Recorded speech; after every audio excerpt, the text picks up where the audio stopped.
Welcome to episode 64 of the Left Behind Game Club. This week, we talk about E3 2019. Now, normally we are a video game book club podcast, but once a year we break the mold to talk about new games that'll show up at E3 2019. You can check out all things Left Behind Game Club at leftbehindgame.club, Left Behind Game Club on Instagram, and Left Behind Club on Twitter. Now, before we talked about E3, our podcast warm-ups got wild and crazy once again. This week, we sang... Welcome to the Left Behind Game Club. Nope, redo that. Oh my god. You need sugar. Here, sugar. Yeah, did you know we were recording this with Mariah Carey? Some people want it That's all. Alicia Keys. It's Alicia Keys, yeah. I was like, that's not Mariah Carey. All I want for Christmas is you. That's all you have to sing. All I want for Christmas is all you. I want for Christmas. What else does she sing? I don't know. There was my Mariah. Okay, let's go. Bring the heat. You're listening to the Left Behind Game Club.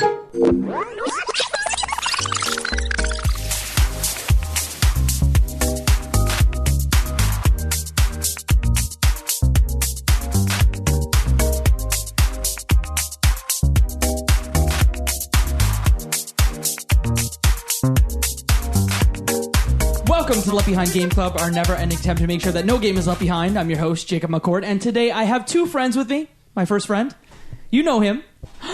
You love him. His name is Michael Ruffalo. I feel so loved right now. I'm really excited to talk about great games that are going to be announced at E3 and hopefully some surprises still left in store. My second friend, also here to talk about E3 nonsense, is Moe Murtati. I am so excited for this nonsense, especially because you guys pay attention so much to this stuff, and it's just going to be me absorbing it like a sponge, and hopefully our podcast listeners are also going to be becoming that sponge. So typically we are a game club podcast, but around E3 time, we like to get the crew together and do a little predictions in kind of a positive sense about the things that were most anticipated for us for E3. This year, it's the second time we're doing it, so generally speaking, what we do is we pick 3 games each, talk about how amazing they're going to be, and then bring in some audience members and other podcasts to tell us what their most anticipated games are. And Jacob, this year you're going to learn and not pick games that are like so far out. I was just... You know what? I'm deciding this year I'm going to pick games that are coming out in this calendar year. I'm excited to hear what they are. 2029. We are not talking about Cyberpunk. Final Fantasy 36. Cyberpunk 2077 coming out in 2076. But can I just start with my games? Can I just kick it off? Please kick it off. So right now, like, I'm super into My Hero Academia. What is that? True. And my You anime. talking about your MBA studies? I'm talking about my anime studies, actually. Okay. Anime. Yes, Mo's a big fan as well. Yeah, it's a good show. Also love Harry Potter and Game of Thrones. Hold up. You got to explain what that show is. So imagine, do you know the movie Sky High that came out like 10 years ago? It had Kurt Russell in it. It was like a superhero high school. No. Tag me in, Jacob. Okay, I'm usually good at these quick little summaries. So essentially, it's a show about these high school kids who some of them develop things called quirks, which is, think of it like a super ability. So Spider-Man, his quirk is he shoots webs. Superman's quirk, super strength. So all of them have something like that. And if you succeed in like your academics and have a good quirk, you can qualify for the hero school.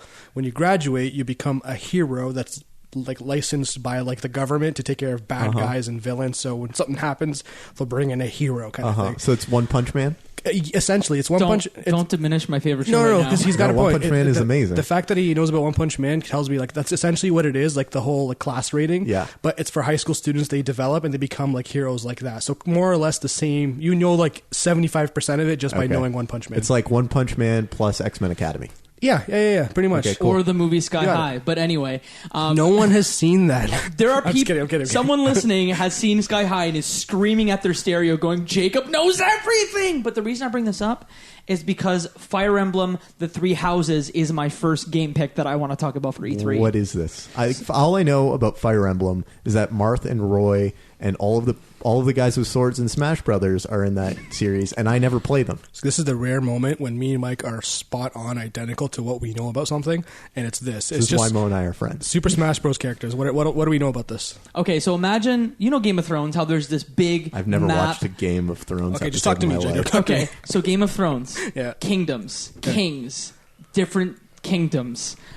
In this game, the Black Eagles, the Blue Lions, and the Golden Deer. Houses. Right? Houses. So it's like Harry Potter. It's like Game of Thrones. It's like My Hero Academia because you have an academy where you're actually learning and like teaching your students who are your warriors to go out into the world and defend evil on your behalf. Defend evil. Yes, defend evil. They're going to be part of... No, they're defending against evil. Okay. Thank you. Very important distinction. But I haven't played a Fire Emblem game in a few years since like the GBA and DS games, and seeing this like academy, Harry Potter, school setting just gets me super jacked for this game. Is it like a 3D like adventure game, or is it like this old school Pokemon style games? What are we looking at, and where is it played on? It's Switch? made by Intelligent Systems. It's on the Switch, and Are Intelligent Systems the people that made System Wars? Advance Wars, yes. Advance Wars, that's Yes. it. Oh, I think it was I don't called know where System... I came System No, Wars. I think it was called that on the Famicom. Or no, it was Okay. called Famicom Wars on the Famicom. Gotcha. But it had different names depending on the region. So Gotcha. you're not far off there. Okay. But Intelligent Systems coming out on Switch this year, and it is a like grid-based, like turn-based strategy game. Mm-hmm. So very much like an XCOM, etc. Interesting. And I am so jacked to play it on the Switch. Like the Advance Wars games, are all of the moves of the computer pre-planned, or are they adjusting based on what you do? I believe so. Let's say you save Scrum, right? Yeah. I think That's kind of what they'll I'm asking. do the same move. Okay, so it's because pre-planned. unlike XCOM, if you go up in front of someone, you hit it 100%. Well, you don't hit it 100%, but like typically the hit percentages are higher Gotcha. against the enemy. But I mean, that makes sense. You've got swords. You're not shooting them with guns at a swords, distance. axes, lances, magic. There are tons of different Maces? stuff there. Maces, 100%. So I know this game. this is my first game that I'm most excited for. That hopefully I will get more details at right during the Nintendo press And conference. this is going to be coming up for the Switch? Yes, in 2019. Okay. I'm glad to hear we're no longer making 3DS games. No, we are not. Literally. I think they're probably still going to make some at E3. Get out of here. Yeah, Jake, that no, install base literally is get outta here. humongous. I don't want you to say that anymore. Speaking of the 3DS, a game that used to be on the 3DS, now coming out on Switch. My second game is Pokemon Sword and Shield, which is coming out in So late hype. 2019. I'm so hyped for this. Are you? Can you feel the hype in You don't my have? voice? Do you have a Switch? Jacob, you have a I Switch. have a Switch. Yes. Jacob Robberies, this was my No. first pick. This is something I want to see the most of, my most anticipated Okay, game. so you All right, let's two tag need to team both this. tell me why you're so hyped for this, even though I am also very hyped. Can I hijack just this one point? 'Cause Super duper. This comes down to the fundamental reason why this is why I wanted a Switch. When I heard about a Nintendo Switch, first thing I thought of was the first Pokemon adventure game. Like, 'cause they're already pretty cool in 3D on the Nintendo DS, the 3DS. They play really well. Pokemon battles are good. Lots of things to do, catch, all that stuff. But then now you have the big console. You can put on your TV, all that stuff. I've just been waiting. Give me a Pokemon. They kind of teased this with the Pokemon Let's Go Eevee, Let's Go Pikachu. I don't think that's a full-fledged, I guess, old-school style Pokemon game, and I was waiting for them to kind of release this. And I told myself, as soon as there's a Zelda, so they checked that one off. As soon as there's a Pokemon, they check that one off. As soon as there's what's it called, Super Smash Bros., I'm all in. So this is kind of the one where they finally now have catalog of flagship titles, assuming this is going to be a good game. That's the biggest reason why I'm looking forward to it, because I've been waiting for so long.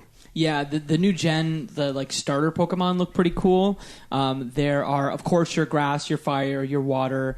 They are Grookey, which is like a green little grass monkey. Grookey. I hate these starter Pokemon. Score Bunny, a little fire bunny. And then a water little, his name is Sobel. He's a little water lizard. Why is it that you don't like them? I kind of want to, because I want to see if I'm thinking the same way too. Okay, Again. so I didn't understand for a long time why I didn't like each successive generation of Pokemon. After Charmander, Squirtle, and After Bulbasaur? Gen 2. I okay, liked so Gen 2. Okay. And I didn't quite understand it, and there was a really good video on YouTube that broke down the difference in design between the original set of characters, which Gen 1 and 2 were all a part of, and the next set of characters. And a lot of it has to do with sharp lines and making them look more like animals and less like action figures and toys that can be easily plushied and monetized. Something like a Rattata is a lot harder to turn into a cute, cuddly toy in its original version. But now, with softer lines, it's something that you could make in that way. So, what I'll do is I'll send you guys a link to this video. We'll link it in the description of the podcast notes, and you can see what a modern version of these 3 starter Pokemon would look like, I think they do a fantastic job. Gotcha. I'm kind of looking at them now on my phone, and they look like they'd be built using almost similar like processes because they all have big circle heads. Some have ears, some have heads. And I guess I see what you're saying. My gut feeling was telling me maybe it was because we were younger and we were so like obsessed with like the Charmander, the Squirtle, the Bulbasaur, and now we're seeing them like, oh, they're so childish. I was thinking maybe those other ones were childish, but we have such a nostalgic feeling towards them. We think they're cooler, even though they're literally the exact same. But I see your point. They probably made them more product worthy, like so you can make more toys and things. Commercialism. One of my favorite like Pokemon fan theories is that Ash is in a coma in episode 1. I've heard this. He gets thunderstruck by a lightning bolt by Pikachu, I think it is, and the rest of the game is him being in a coma. And each successive generation, because it's been longer and longer since he's been in the real world, his brain or his mind loses attachment with the world, and Pokemon start out as animal equivalents and analogous to different animals in the world. And then as the series progresses, he becomes less and less attached to them. So they become more and more abstract, less and less like actual animals. Like a sword and shield. Exactly. Like an ice cream right? cone. Like There's a giant... garbage Pokemon. Legitimately, right? So, I mean, not to say there wasn't any of that nonsense in the original gen, right? There was Muck. Grimer, there was Voltorb. But they were inspired. Yeah, exactly. Instead of just like a literal pile of trash. Yeah, exactly. So Mr. Mime's literally a human. I think one of the things that I loved about Pokemon as a kid is that it inspired a sense of wonder that, if in a parallel universe there was a world where all of the animals outside were actually Pokemon, and I could envision myself as a Pokemon trainer catching them, and I just find that a whole lot harder these days, but still super excited for Shield and Sword. I think it's going to be really cool. I think the probability of you becoming a Pokemon master stayed the same. Hey, you from back then to you right be now. quiet. I want to be the very best that no one ever was. I'm going to break it to you, boys. I did become the very best that no one ever was. I caught them all. You guys heard all the stuff around this game, though, right? Like Nope. Pokemon Home, Nope. Pokemon Sleep, Nope. Pokemon Go Plus Plus. That's a real thing. No, tell me about that. Pokemon Is there a Sleep- programming language?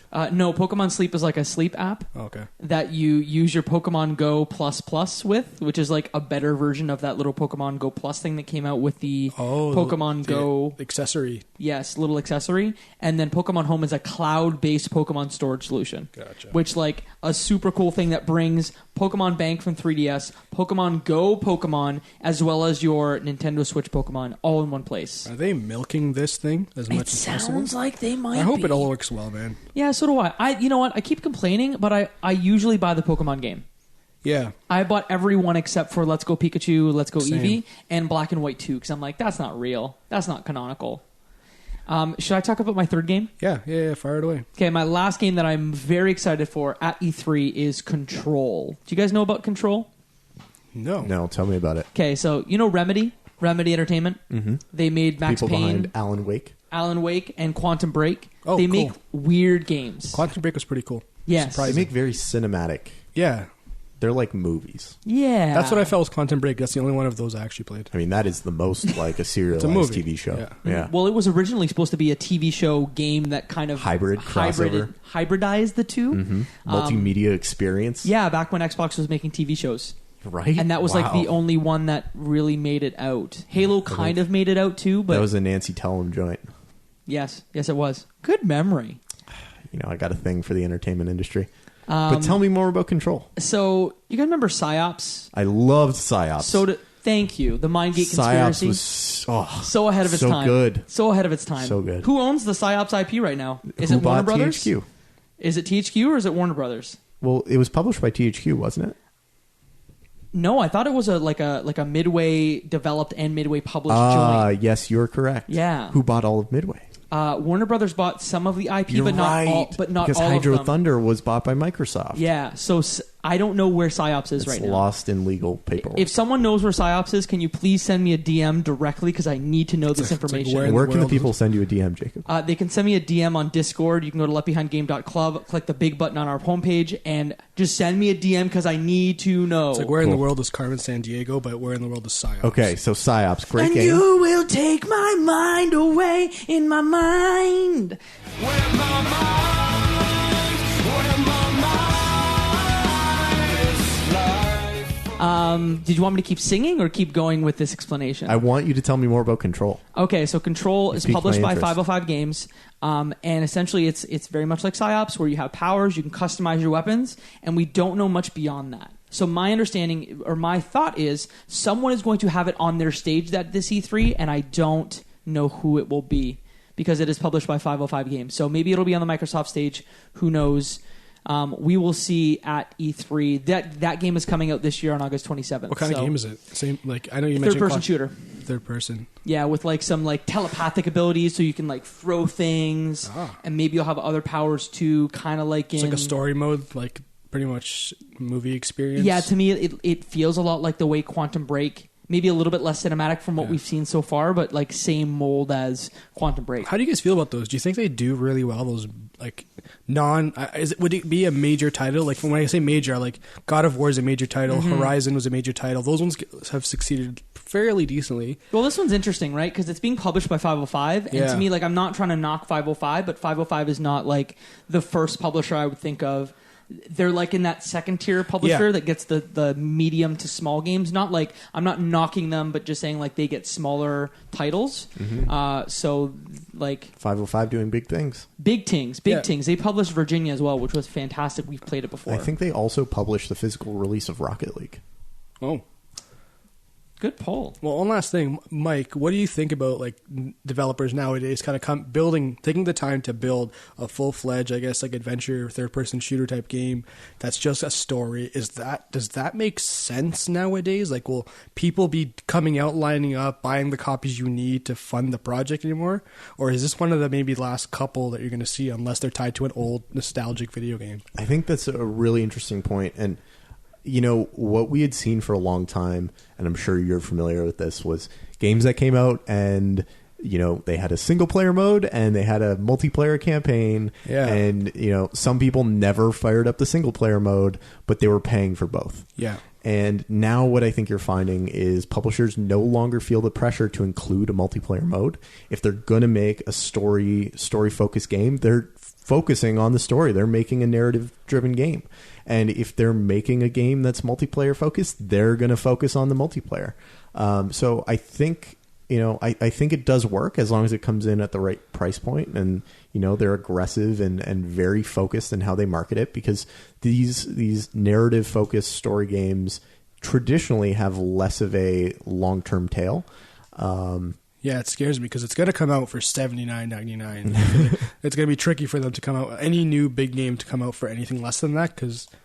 But at the same time, are we going to start seeing that? Will we not see? Like, it's so weird. I feel like I'm less expecting story games unless they're like Spider-Man or Gears of War 5. Like those things, okay, I see a story-based game with no multiplayer, but it seems like it's going to be the end of this type of stuff. I feel like we always have this conversation, like every couple of years, about like story game's dead. Yeah, where's the single A title, right? Like where are the double A titles? Like a Psychonauts. Yeah. Where are the 5? Where is Psychonauts? I don't know. I think that was on my list last year, and Psychonauts 2 is still not out. But amazing. I think they're doing something on the Kind of Funny showcase. I can't wait. So it'll be good. I saw a picture of Tim Schafer doing a thing. So doing a head squeezing? Not a head squeezing. Well, actually, maybe metaphorically a little head squeezing. Interesting. Michael, do you want to go next? Talking about your most anticipated titles? So I'm super excited.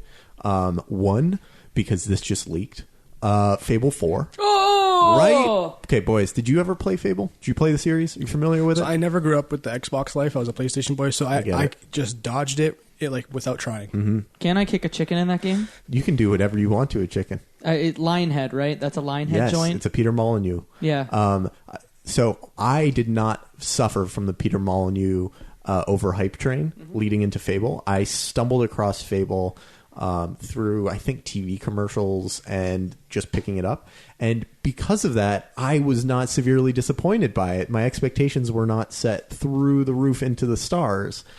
So I love the original Fable. I thought it was a fantastic RPG and perfect for who I was at that point in time. And, you know, I was let down by the subsequent games, Fable 2 and Fable 3. I know people loved Fable 2. It sounds like Fable 4 is going to be a reboot for the series in the vein of Elder Scrolls. It's still going to have that whimsy, that charm that Fable is known for, but it's going to be wide-ranging, very expansive, a lot of opportunity to follow the narrative or not, all depending on you and your choices. So you don't expect to be heartbroken like with Fable 2 and 3, as you mentioned? I will not, because I think one of the nice things about knowing that this is kind of a reboot is that expectations get to be reset. You know, you get a little bit of a clean slate. I'm just excited at the idea of doing something more in the Fable universe. I, hopped into the beta or alpha for Fable Legends. Did that come out? It didn't come out. No, Okay. They canceled it before it came out, and I enjoyed it. I thought it was fun. So, obviously it needed work, but I enjoyed what was there. So I'm really excited for Fable 4. And I think that's going to be a ton of fun. The second game that I'm really Hold excited on, just for, 2 questions. Sure. Who's developing Fable 4? Don't know yet, right? Playground Games? Oh! I think that's who it is. So the Forza people. I think so. Okay, the Forza Horizon team. This just leaked and I did not absorb it all. Okay. All I know for sure is I saw Fable 4 and some stuff there and a quick overview. I think Playground is the Forza Horizon team. Turn 10 does the core Fable games and then or the core Forza games. Yeah. Did Fable the Journey come out too? That Kinect game that Peter Molyneux was having people sign the wall. This is not on rails. Do you remember that? It did come out. It did come out. Okay. He was having journalists sign. It was not a game for me. The wall, basically like this game is not on rails, and it was totally on rails. So I don't really think I know what Fable is in a quick summary. What is it, just in case I don't catch this trailer reveal, whatever it is? It's anime.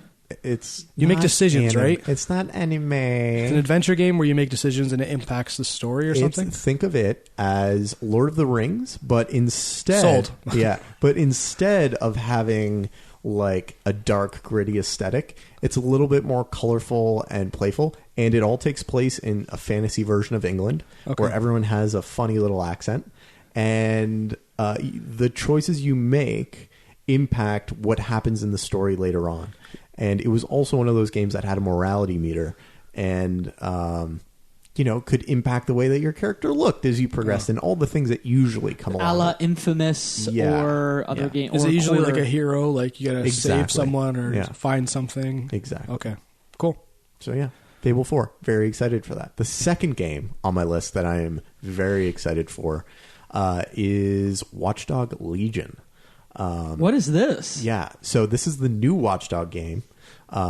Mind you, I did not like Watch Dogs 1, and I did not play Watch Dogs 2. Oh, I was like, okay, continue, sorry. But I remember being just absolutely impressed with the initial reveal of Watch Dogs and the premise there. And I haven't seen anything for Watch Dogs Legion, but the description of it is that instead of playing as one character, you can hop between pretty much anyone on the street. You are Legion. You are not one. You are many. So it's kind of like GTA 5 Online, and I kind of expect this to be, you see someone on the street and you hot swap into their body, and I think what makes that really cool is that it's going to have a bit of a Hitman-esque vibe to it, where you need to complete something, and it's kind of a puzzle of which costume do you put on, which character do you take over, when do you hop from one to the next, and you're kind of playing all of the roles at once and just moving your chess pieces across the board to get it done. And I think that sounds so cool. I hope that it lives up to the image that I have in my mind. I played, I think, a little bit of Watch Dogs 1 and wasn't too into it. I played a lot of Watch Dogs 2, but I didn't beat it. It was kind of one of those big titles where you drift off after the first half. I loved Watch Dogs 2. It's similar like Hitman, where you have to break into something, hack into something. There's guards walking around. You have to get through in some way. You're using a drone. You're using a robot. So if what you're saying is coming up, you can switch into people, it's just another form of complexity. It's going to be super sweet. Even if they bring out Watch Dogs 2 again with just that'd be such a sweet game worth taking a look at. So maybe we can play it on the pod if we ever have time. I know it sounds super crazy that I have not played or liked the previous Watch Dogs games, but the premise of this sounds like a combination of stacking and Hitman, and those are both games I like, and I'm interested in testing. You know what game that I love by Ubisoft that shares this kind of aesthetic? Did you guys play Driver San Francisco? I did. Driver San Francisco is one of my favorite games from last generation, and it has this exact like right, functionality. it does. He has amnesia, but then he realizes, oh, I can jump between different cars. It is a reboot of Driver, and it is so dang good. I'm telling you right now, if you're listening and you're like, I like driving games, grab Driver San Francisco for $10. It is such a sick game. If it's anything like Driver San Francisco, I'm in. I played through Watch Dogs. I was like, meh. Haven't played Watch Dogs 2. Oh my goodness! Yeah, you guys have to try Watch Dogs 2. Watch Dogs. I don't think I've ever like heard anything but positive stuff about Watch Dogs 2. And it's some more fun Watch Dogs with. It takes place in San Francisco, yeah, right? The Bay Area? Exactly. It's like you're in like the tech hub, and it's literally like Hitman, but you're like a techie nerd that can like hack into everything. It's pretty sweet. A lot of programming humor. Yeah. Like, and it's really neat. Some of the stuff is obviously like unrealistic, but it's like this is like the superhero power of being a developer, but no one really has that capability yet. If they do, they're probably in jail and then working for the FBI. Very cool. I guess the last thing that I'm very excited for this E3 is kind of a big overarching absence of Sony. And because Sony pulled out of E3 this year, they're not going to be having a press conference. I think that opens up a lot of space for other people to feel like, oh, this is our time to step up. There's going to be less coverage. And so I'm expecting Nintendo to announce the next version of their Switch, a hardware revision, whether that comes out this year, which I think is probably likely, or early next. And I'm also expecting Microsoft, who went on a wave of acquisitions of different studios, to now be revealing what projects they had been working on, what are now Xbox exclusives. And, like I said, I think Microsoft especially wants to step in and fill that gap and show like, wow, this E3 is all about Microsoft. I'm expecting the reveal of the next Xbox. Yeah, literally last year, all I remember from Microsoft's presentation, it was like someone came out on the stage with like a freaking banjo, and it was like, we acquired this studio, this studio, this studio, this studio, this studio, this studio, this studio, and it was just slide after slide. We got them. Everyone's going nuts. I'm like, who are these people? So you're right. Maybe now they're going to be like, this is what we're working on now that we have Microsoft cash. It's amazing once you get Satya Nadella's buy-in. They went whole hog. They doubled down. They realized we are the biggest player in the space. We have the biggest market cap. We have the most resources behind us. If we're going to do this, we should do it right. And especially, focusing on Microsoft Cloud as one of the platforms. We saw the big announcement that Sony and Microsoft are partnering together to work on cloud infrastructure going forward, and that'll likely impact Sony. But I think it just shows a big testament that Microsoft's cloud is going to be more and more important. And if you remember, that was one of the big selling points initially with the Xbox One, that there was going to be less processing locally and more decentralized in the cloud. Unfortunately, it didn't pan out for Crackdown, but I can see more and more of that happening, and I'm really excited to see what they announce. So, Mike, you're going to E3. Does this mean that, like, because Sony dropped out, that the other guys have gotten literally more time? Or when you're saying that they're going to fill in the gap, they're going to fill it in by making a point to emphasize their newer stuff because the other guys can't punch back?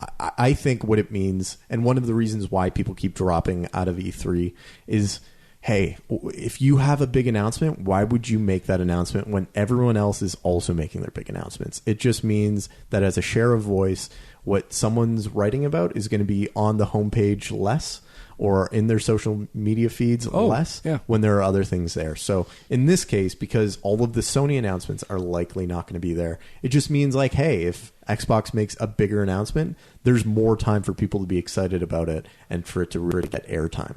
Gotcha. But what if like Sony comes out the next day with PlayStation 7? I think it's likely that Sony's going to counter program. I think one of the things that would make a lot of sense if I were in Sony's shoes, feeling like you have the absolute advantage and lead from a mindshare perspective going into the next generation, is you would just want to let Microsoft make whatever first moves they can and then counter them, because it worked out really well last time. Microsoft announced the Xbox One and bumbled the messaging around being online and connected, and Sony swooped in the last minute, made some changes, and got all the positive press. So and then Don Matrick was gone, and then Phil Spencer picked up the bag and has run with it. I will tell you that Microsoft, and I've said this before on podcasts, I've written about it, I'm a huge believer in what Microsoft is doing long term. They're looking at 5-10 years ahead, where other players are just like looking at like, what do we need to do in the next 3 years?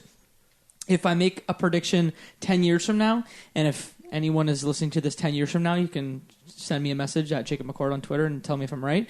But like, it's going to be Microsoft, it's going to be Google, and it's going to be Disney owns Nintendo. Those are going to be the players in the game space. Yeah, or a new party that comes in and just takes over. You never know. But you're right. I don't see Sony like what they're.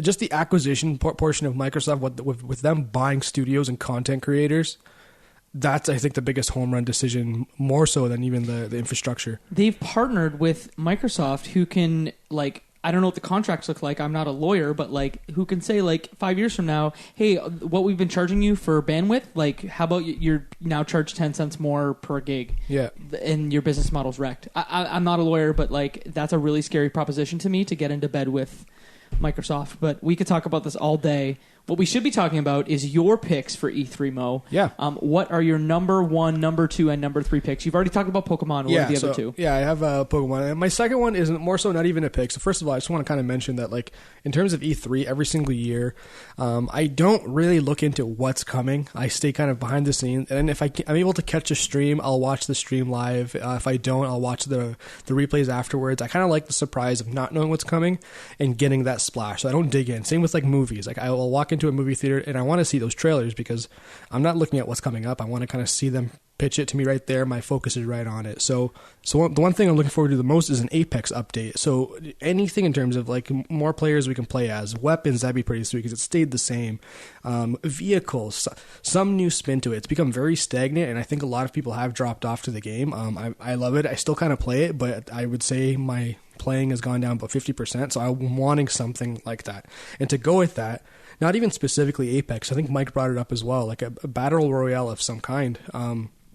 If there's a new party coming in, if Fortnite wants to come up with, like, a new style or something, I want to see more of things to get me out of my regular routine of every day I'll play maybe Hearthstone, I'll play some League of Legends.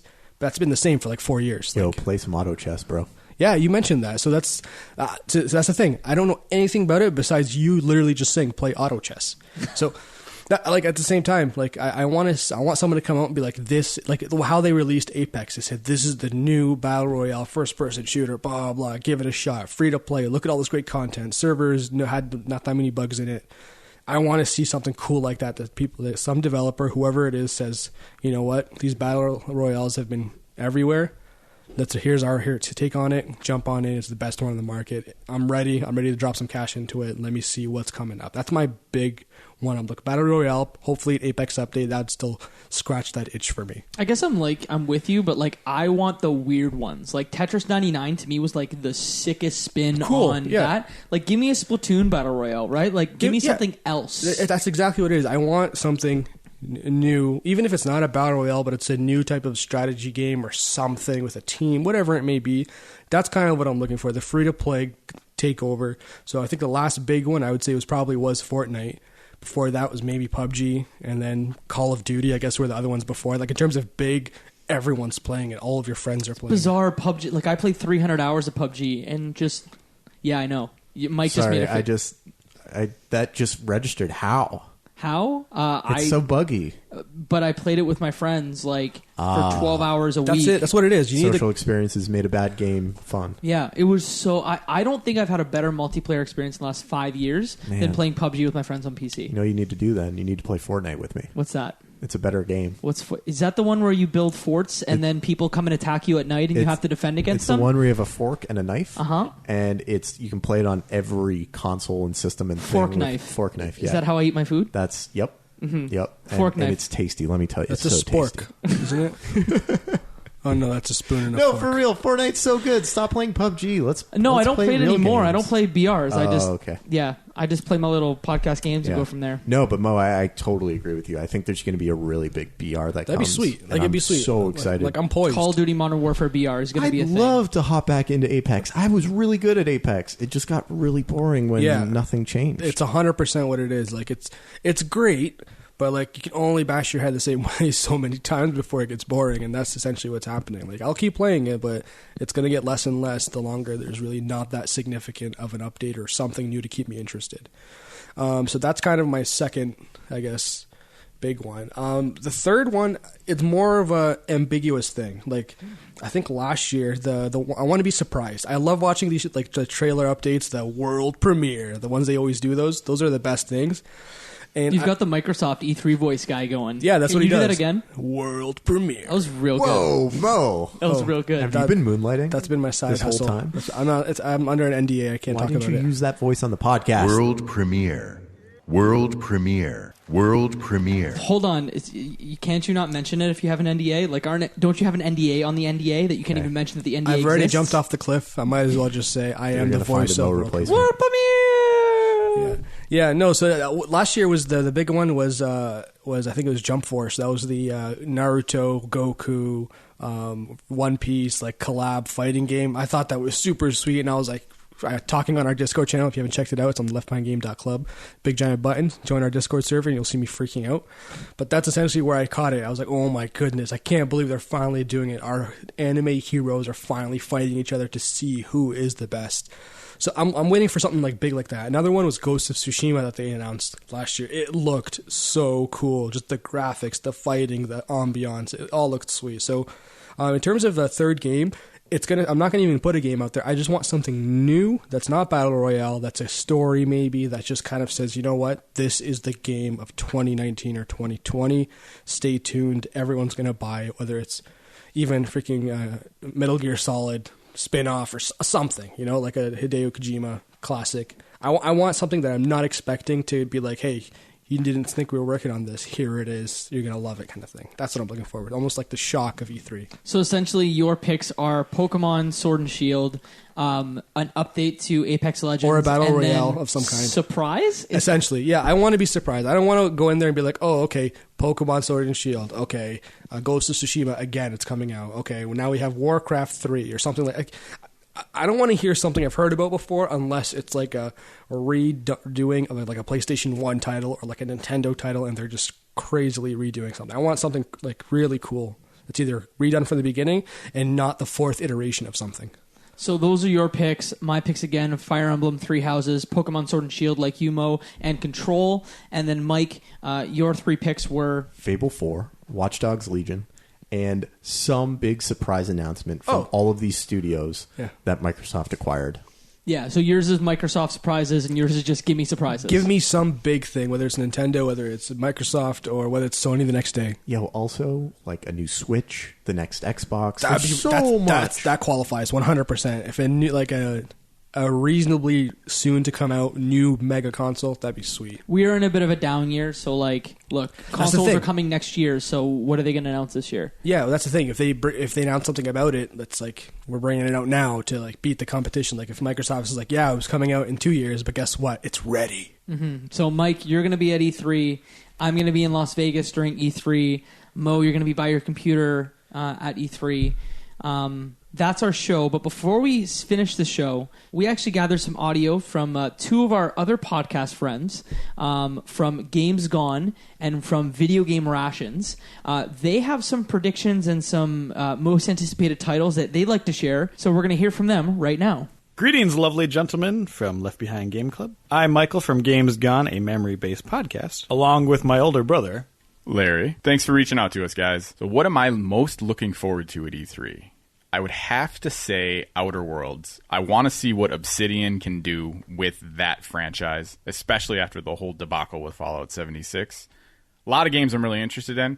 I am definitely the most interested in seeing what they have up their sleeves with Outer Worlds. So mine is Halo Infinite. We saw a little tease last year. It got me excited, but now I need to be really sold on the idea of a new Halo and it coming back to its prime. There's a lot of games that I'm hoping for some surprises. That's my number one. Can't wait to hear what you guys are talking about. Hello, Left Behind Game Club. We are Video Game Rations, and this is our list of E3 predictions. Take it away, Brian. My most anticipated game this year is Cyberpunk 2077. A lock-it-in fact, Nintendo will have a full reveal trailer showcasing gameplay for the new Pokemon Switch game. Ooh, nice. And something crazy. With Sony missing from E3 this year, Microsoft will not only share specs of their new Xbox, which has already been rumored, but they'll also reveal the full design of their new box at E3. Damn. Price will be TBD because it's not going to come out this year. So, I mean, of course, costs of components and stuff are going to come down. But it's pretty much going to be a full reveal of their new console besides the price. They're going to really try to steal that thunder from Sony. Nice. Nolan? Boy. I keep wanting to go to Death Stranding, and I keep forgetting that they're not going to be there. So Cyberpunk is probably going to be my most anticipated too. It's cool. We can share. My lock-in is I think we're going to see some Dragon Age Inquisition 2 footage. Nice. Maybe a little gameplay. Okay. Coming off hot from Anthem. And my wild card, of course, is Half-Life 3. Ooh, boys. We'll be there. Maybe just a teaser. That's a dream. It's just a dream. I'll never let it go, though. My most anticipated game, Cyberpunk 2077. Okay. Yeah, so we can just That's a clean sweep from Video Game Rations. Locked in has to happen. Final Fantasy VII has to have a release date. They've been teasing, showing stuff off forever, and they just have to have a release date. Okay. I really hope so. My wild card prediction, Anthem goes free to play. Whoa. That is a wild card That's prediction. not bad. Yeah, because that thing is dunzo. Dude, it really bums me out. Yeah. Cool. Well, thanks, guys. Yeah, thanks, guys. And we look forward to hearing your predictions as well. Another cool thing we have also is a couple clips from our community, especially on our Discord server. Some of our members actually submitted their most exciting facts or things that they're looking forward to. So, Jacob, let's cue those guys up. Hello, everyone. Thomas here from ChartShot.com, and today I'm going to tell you about my most anticipated game for E3. Just want to shout out a couple others first. First, Final Fantasy VII. I'm a huge fan of Final Fantasy VII. I'm looking forward to what this remake is. And as well as Doom Eternal. I'm a huge fan of Doom. Looking to see what they bring with Doom Eternal. And I'm also looking forward to what Bungie has to say about Destiny 2. Looking forward to more news about that game. But the game I'm looking forward to the most this E3 is Jedi Fallen Order. We have not seen gameplay for it, but I'm looking forward to seeing what the gameplay is. They said it's not going to be purely stealth-driven, so we're going to have some action. And what this actually kind of looks like to me is some of Jedi Outcast from the Jedi Knight series. Huge fan of that. I'm actually playing those games over on my Twitch channel, Kane Plays Stuff, so you can check me out there. There's also wall running. I'm looking forward to it. I'm hoping that there's a combat system as complex as the one in Jedi Outcast, because they had 3 different styles, but there were so many different acrobatic moves that you could do with those styles. I'm hoping there's something like that in this. So for all of E3, you can check us out at chartshot.com. We'll be doing our watch-alongs with that, streaming them on our YouTube page as well. And you can follow me, CSG Thomas. I'll tweet out when those go live. So until then, guys, enjoy your games. Hey, my name's Kai, and the game that I'm excited for E3 2019 is Dragon Age 4. Although they haven't had the strongest track record recently, I am excited to see what EA and BioWare will pull off. Dragon Age is a series that has successfully built upon itself, starting with Dragon Age 1 with its branching lore depending on the character you created, the second with its improved combat, and the third with, at its time, some pretty gorgeous graphics. We are now 5 years since the third installment has been released, and unfortunately hasn't aged well compared to games like The Witcher 3. And again, after Mass Effect Andromeda, Anthem, I don't have the full confidence that Dragon Age 4 will be the next game of the year, but I am excited to see what they'll bring to the table to make it stand out.